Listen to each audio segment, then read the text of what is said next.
Hello guys, অনেকদিন পর আজকের বাড়িতে ফুচকা বানাবো। চলো ফুচকার মশলাগুলি জোগাড় করি। চলো, আমি প্রথমে একটা জায়গা নিয়ে নিলাম, তারপরে সেই জায়গায় আমি ছোলা দিলাম। এবার আমি মটর দেব, মটর ঠোঁয়া থেকে নিয়ে মটর দেব।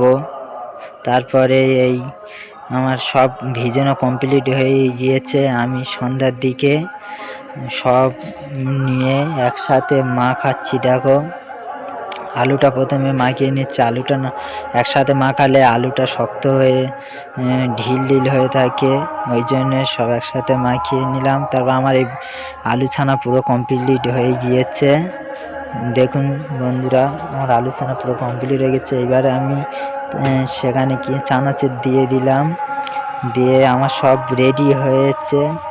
এখন টক জলও রেডি হয়ে গিয়েছে, আর সব রেডি হয়ে গিয়েছে। কত সুন্দর হয়েছে দেখুন, আপনারাও এইরকম বাড়িতে বসে খেতে পারবেন। আর আমি এই দুটো প্যাকেট কিনে নিয়েছি আমাদের বাড়ির কাছ দোকান থেকে।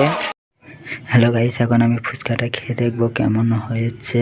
আর আপনারা কারা কারা বাড়িতে ফুচকা বানিয়ে খাও কমেন্টে জানাবেন অবশ্যই। আমার ফুচকাটা মোটামুটি ভালোই হয়েছে। চলো শেষ করা যাক।